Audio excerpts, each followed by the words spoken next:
Good evening, everyone, and welcome to the Overview and Scrutiny Panel, Environment, Communities and Partnerships. Thank you, everyone, for coming. We've got apologies for absences. Becky? Yes, so we have apologies from Councillors Alban and Harvey. And I've just received a quick apology for Councillor Shaw. He'll be 5 minutes late.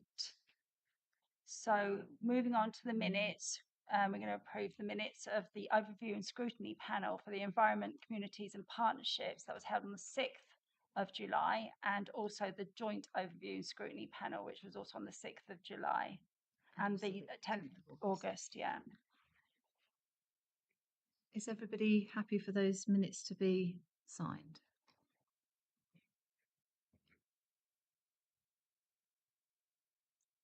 We'll start now. Yeah.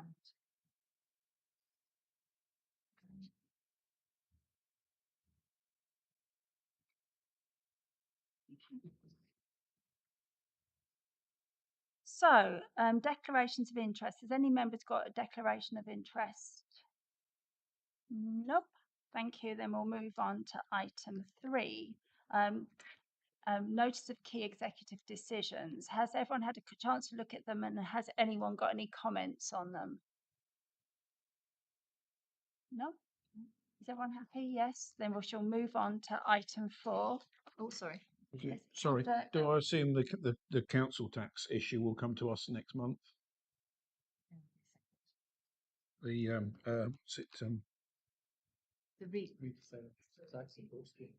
yes, that's it. Yes, the one.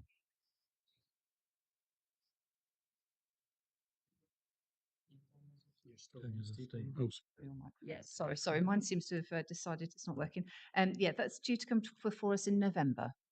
That's scheduled for November on the notice of key decisions.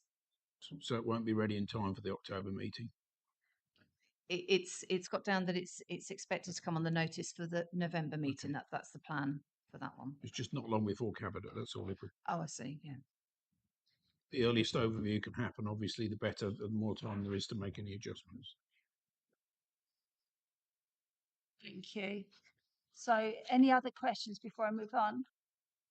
So, moving on to the engagement principles, and we're going to have a small presentation on it. Okay.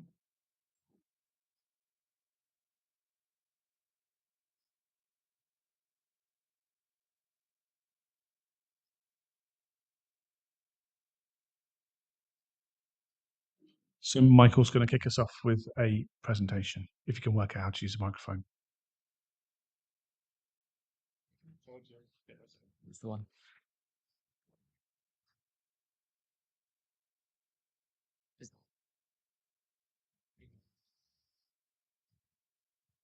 There we go. Thank you. Thank you, Councillor Ferguson. Good evening, members. So the report brought forward for input this evening is around a new set of engagement principles for the council. And I'll just talk you through the short presentation on the screen. So if you could have the first slide, please. So I'll start with a bit of background to this. So the council's existing consultation engagement strategy is dated from 2014 to 2017. Back in March of this year, the council adopted a new corporate plan which outlined a commitment to listening and engaging with the local community. So these principles have been in development since the beginning of the year to align with the do, enable and influence approach within that corporate plan. So this outlines when we should inform, engage or consult and how we would go about doing that. How we would enable local people and businesses and organisations to be involved in that, and how people can support the community to influence decision making. It's important to stress that these principles draw on best practice, in particular the Consultation Institute's consultation charter, to ensure that we are aligned with best practice. If we could have the next slide, please.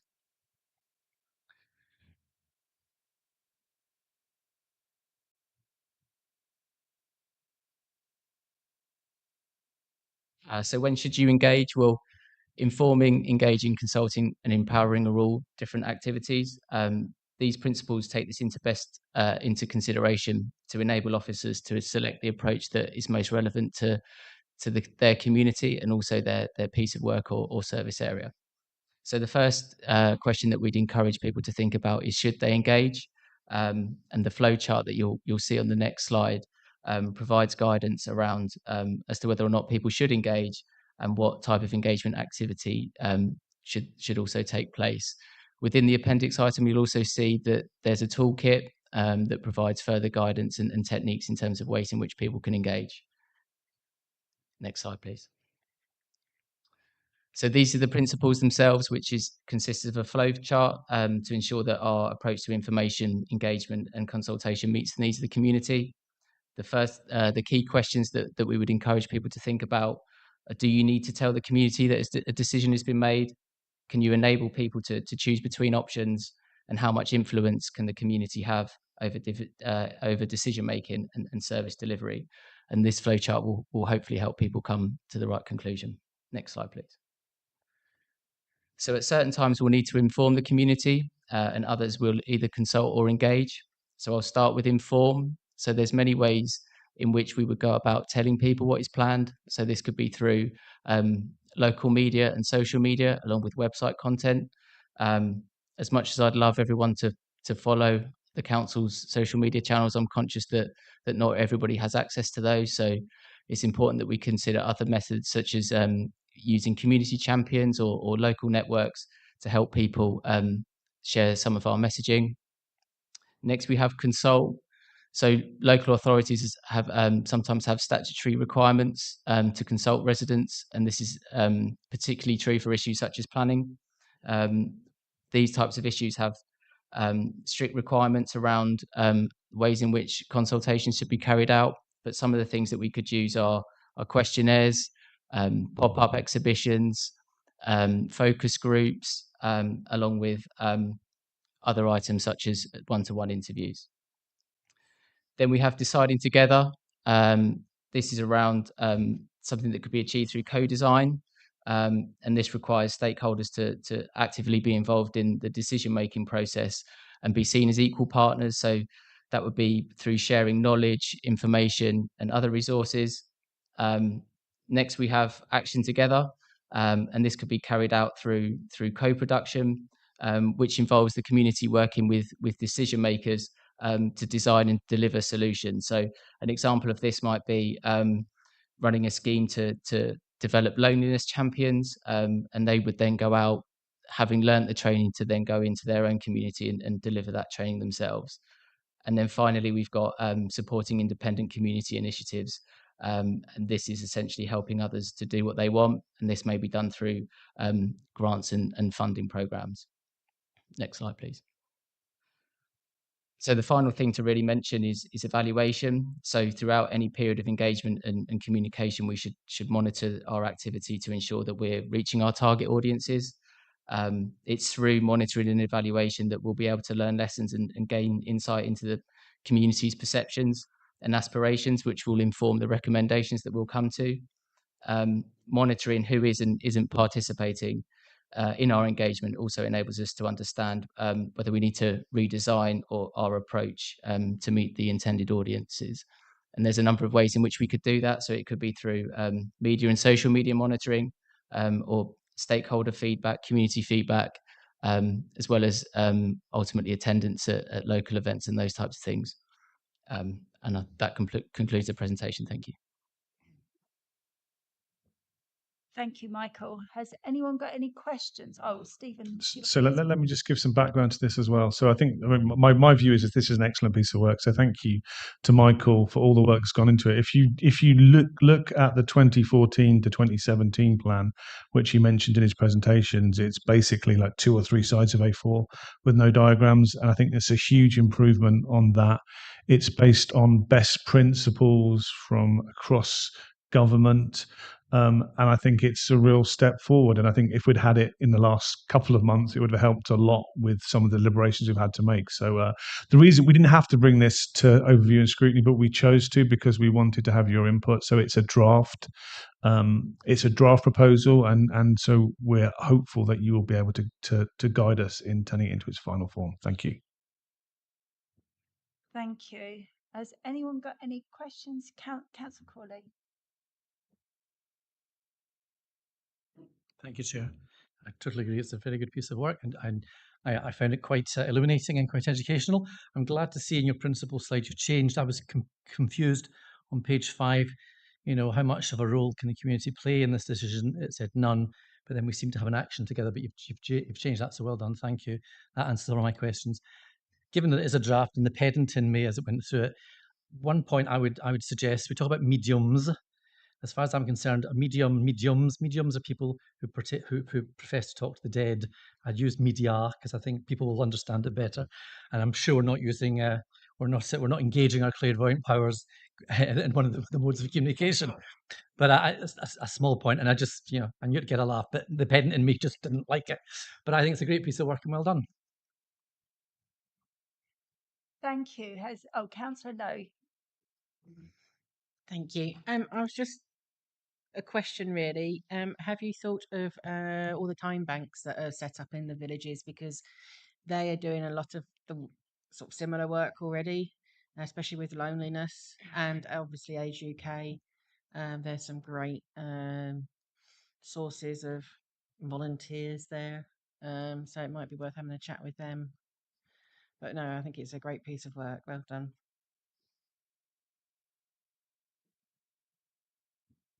Councillor Criswell. Thank you. Yes, a great piece of work. It does come across, I suppose, as being quite generic. This could apply to many councils across the country. I think it would be helpful if it was a little more relevant to this particular council. And I say that because most councils are elected on a manifesto and have a mandate. This council, of course, wasn't comprised like that. And picking up on Councillor Ferguson's point about problems over the last few months with certain decisions not being consulted on, I think a little bit more humility and some mention of asking the public for permission to do things would be helpful. We had the answer, well, we didn't consult because we were going to do it anyway. Well, quite frankly, that arrogant approach means you can tear this lot up completely. So I think some reflection on the fact that actually the administration is doing its best. It's got a very wide political spectrum that it represents, but it does mean that it doesn't necessarily represent what the public voted for and wished to elect. And I don't say that to make a political point scoring. It's just that, in the last couple of months, we've had discussions all across the district, most of us, I'm sure, about the green bin charge. And the thing people says was, I didn't vote for this. Well, no, of course, nobody did.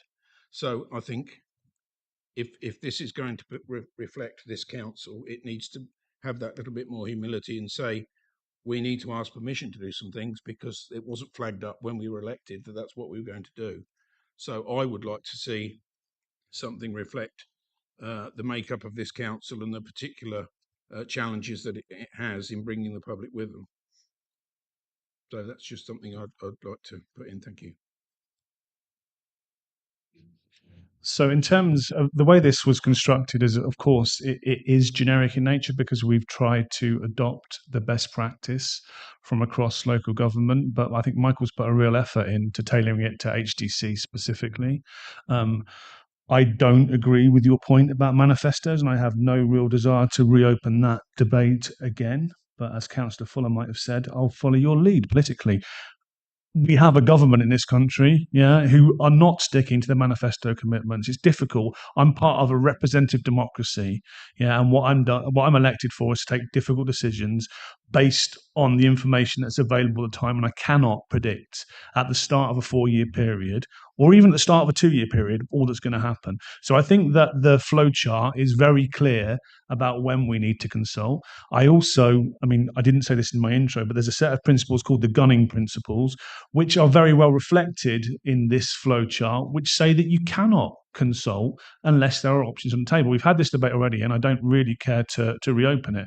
But I think had we had this flowchart when those discussions were going on, I think it would have been very, very clear that it defines our course of action, which is not the point of it, because this piece of work predates all of those discussions, and I'll just make the point, because we're getting political. When the previous administration made the car parking changes and doubled the price of car parking in places like St Neots, you didn't even inform the press. You stuck it on lampposts, and I saw it because I saw it on the sign outside a car park. So at least we're being open and honest, and we're saying how we're going to engage.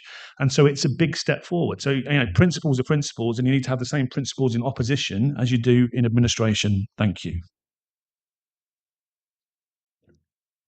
Would you like to respond to that, or? Well, only to say that Councillor Ferguson obviously doesn't want to take my points on board, so that's up to him. Thank you. Can I just clarify, Councillor Criswell? So what are you saying, that the principle should include? Because for me, this An element reads of as a document. asking the public for permission to do certain things that will have come as a surprise. Whatever councils have done in the past isn't part of this. You've asked me to comment on this, and that's what I'm commenting on. Okay. The way I'm reading this is it's a template about how to do engagement rather than a reflection on what you're saying. I'm just a bit I'm just trying to understand what you're saying. A large part of it is when to engage, and I suppose that's the point that I make. Thank you. Councillor Shaw. Thank you very much, and thank you for a lovely presentation. I think the flow chart makes it quite nice and clear, the process of decision making. You mentioned local champions in the report. Is there the only thing I'd perhaps like to see something a bit more specific in that respect? Perhaps, for example, warm spaces. A councillor made a suggestion. I'm afraid I can't remember what it was you said, but maybe food banks and perhaps have a list of consultees, if you like, perhaps. But other than that, very clear and very good. Thank you. Any other comments? Thank you, Councillor. Cool. Again, to start, I think brilliant piece of work. Thank you very much for it. You mentioned earlier about engaging with kind of groups of people who are harder to engage normally. Do we have a kind of strategy for engaging with specific groups like young people who it's normally quite hard to reach out to? So I think it also builds on the points of Councillor Lowe and Councillor Shaw. So through a lot of the work that we did through the play strategy last year, we have got an awful long list of different community groups and organisations that we're aware of within Huntingdonshire. And I think that as pieces of engagement come forward, it would be a case of making those lists and raising awareness of those groups to specific officers that would be looking to carry out a piece of engagement. So we are aware of where a lot of those groups are. It's just a case of reaching out to them. I think that's an excellent point, actually, and one I had noticed. I think Councillor Bywater and Councillor Lowe and I both all on the Police and Crime Commissioners panel, and every year he does a precept survey, and you look at the responses to those, and they're largely from white men who are over 65 years of age, and we point out every year, and I think the Police and Crime Commissioner tries really, really hard to engage with those difficult to reach groups who are difficult to reach by definition. But I think it's something that we should always be monitoring in response to these things, because we need to hear from the whole community and not just people like me. No, I completely understand the struggles. I mean, as a young person, it's trying to convince my peers to engage in local politics is difficult at times, impossible the others. Try to think, you've mentioned kind of keeping community groups kind of lists of that. That's really good. Have we also considered like compiling best practice as we go and kind of monitoring statistics as we go to see if there's improvements? Yeah, I think a key part of this is around the evaluation that we do once a piece of engagement's been carried out. It's through doing the piece of work that you discover what's worked well and what hasn't. And within the toolkit, there's a few case studies and examples of the climate strategy work that's taken place, the Huntingdonshire Futures Play strategy, to give officers examples of engagement activities that has been carried out and some of the lessons that's been learnt by carrying out those engagement exercises. Thank you very much. Any other questions or comments? Well, thank you, Michael and Councillor Ferguson. I thought it was an amazing report, and I shall be stealing it for our town council. As long as you give Michael a name check, thank you. Thank you. Now, we are now looking to do recommendations. So have we got any recommendations? The recommendation is that they were commenting. Yeah, on just the reports comments. about Yeah, that's all it. that, Yeah. So are we happy with the recommendations we're giving? the comments. The comments that we'll pass on. Yeah. We commented. Yeah, they'll be passed on. Thank you. So we are now moving on to item 5, our overview and scrutiny working programme. Has anybody got anything they want to discuss about the programme or questions to ask about it, comments to make? Yes, I'm sorry, and I'm like a stuck record, but we really need to develop a better work program than this. I mean, we've all come here this evening. We've finished at 7:20. You know, years ago we just struggled to get fit things on agendas. We had 4 or 5 substantial items every meeting, and we need to go out and seek things. It's over a year ago I asked if we could talk about GP waiting times. We now know Hinchinbrook's got problems with its concrete. You know, let's get them in and find out what the implications are and how that could affect patient care. You know, there's lots of opportunities to do scrutiny, and I'm sorry, Julie, but part of your job as chair is to go out and find those things and get a nice long list ahead of us for things that we can scrutinise. And time after time, we've got one small item on the agenda. Well, I'm happy and open here for us to throw ideas in. That's what we can do as a panel here. And if you've got ideas, we can ask. I've mentioned a couple. Can you make a note of them? Has anyone else? Yes, Councillor Lowe.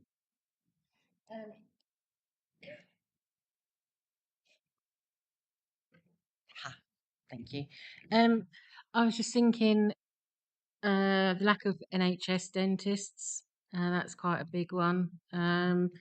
And to look into the hydrogen vehicles as well, because I know BP is going forward with that as our Toyota. It might be quite a good thing. We've looked at the EV charging. I think it's worth looking at, all alternative resources or sources. Yeah. Thank you, Councillor. Councillor Bywater. Yes, thank you, Chair. Just quickly, it's not on here. I know we've mentioned in the past about the bin situation coming back to us, whether it's going to be put on here. So it's in the pipeline, and ultimately active land management and the outcomes of that. So it should be on here. We've discussed it. It should be on here. Sorry, I was just going to say I can add that on the green bin issue and the involvement of ONS within that was discussed last night as well. So that is going to be added on going forward, and then I'm in discussions as to how we can bring that together for a joint working group on that one. And certainly the land management is due to come back as well. Yes, we were discussing the land management in our briefing, and I'm keen to get that one brought forward and us to have a real good look at that. Thank you, Councillor Lowe.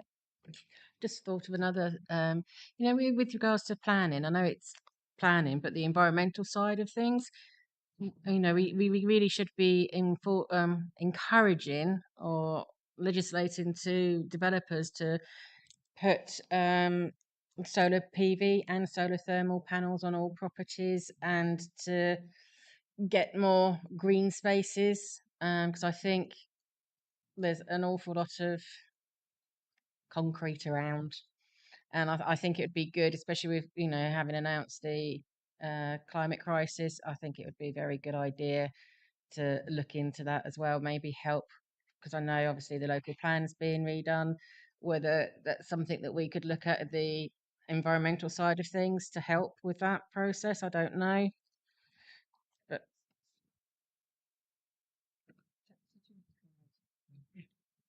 Thank you, Chair. At the next meeting, I do intend to bring a piece back on what is termed financial vulnerability, but as I will go through in committee, and I think it will be a weighty item, Councillor, a meaty one. A lot of those financial vulnerability issues are being addressed as we plan through a wider determinant of health focus. So we will touch on health at the next meeting, certainly. It's completely, of course, in the gift of the committee. If it wants to talk to the integrated care system about GP access and things like that, and we do talk to them regularly. As I will attempt to point out at the next meeting, that is not where we can make the most impact on the health of the population of Huntingdonshire. But I'll leave that trailer there and come back to the next meeting. We can certainly talk to ICS colleagues, and we can get, of course, the data is available. But in terms of what we try and address and what we're trying to do in partnership, I think we'll cover some of that hopefully in the next meeting. So, Crawley. Thank you, Chair. So I understand from the environmental side, there's only going to be a report on KPIs once a year, which I totally understand why. But I understand also as a sort of quarterly update happens in the background, it might be useful if this panel could see some of that, so we could just see how progress is being made, not necessarily against the KPIs, but on various initiatives and what's happening there. And there was something else that's now gone out of my head completely. Oh yes, I know. Given we've just looked at the engagement principles, I'd like us to have explore how we as a council can more engage with our parish councils in areas where necessarily we don't have to. An example that's come up in my ward recently through a licensing issue, we don't have a regulatory requirement to consult or to inform, apparently. And I know that my parish council in Grafham were very upset that for various reasons that they didn't get ahead of the game there. I think it would be incumbent on us to think about how do we just make sure we do proactively engage with our parish councils more on these sorts of things that we don't have a regulatory reason to do, but it would be good, again, if we're going to live by our principles that we're pretty much just agreed on. So I think that'd be something worth exploring as well. Thank you. We're just looking for items that we can add to the working programme.